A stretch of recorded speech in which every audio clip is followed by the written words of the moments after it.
Hi! Welcome to our channel. ఈరోజు మనం review చేయబోయే మూవీ 'జిగ్రా'. ఆలియా భట్ లీడ్ రోల్‌లో, వాసన్ బాలా డైరెక్షన్‌లో వచ్చిన మూవీ ఇది.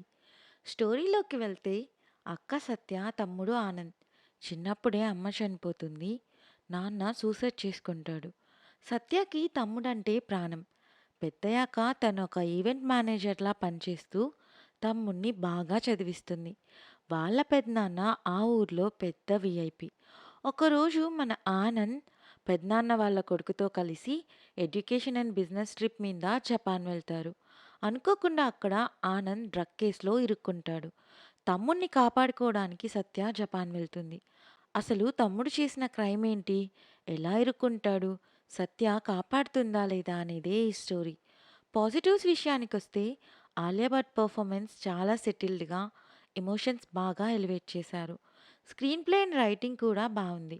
'అందాల రాక్షసి' ఫేమ్ రాహుల్ రవీంద్రన్ కూడా ఒక క్యారెక్టర్ చేశారు. ఆయన క్యారెక్టర్ కూడా బావుంది. సినిమాటోగ్రఫీ అండ్ ఎక్కువ పార్ట్ జపాన్‌లోనే జరుగుతుంది. సో, ఆ లొకేషన్స్ కూడా బావున్నాయి. మ్యూజిక్ అండ్ ఒక్క సాంగ్ బావుంది. ఇక నెగెటివ్స్ అంటే సెకండ్ హాఫ్ అండ్ క్లైమాక్స్ కొంచెం ఎక్కువ సినిమాటిక్ లిబర్టీ తీసుకున్నట్టుంటుంది.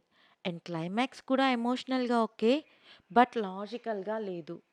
ఓవరాల్‌గా మస్ట్ వాచ్ మూవీ. మంచి పర్ఫార్మెన్స్ అండ్ థ్రిల్ కలిగించే మూవీ ఇది. ఈ మూవీ నెట్‌ఫ్లిక్స్‌లో తెలుగులో అవైలబుల్ ఉంది. చూసేయండి. రివ్యూ నచ్చితే please like, share and subscribe. Thank you.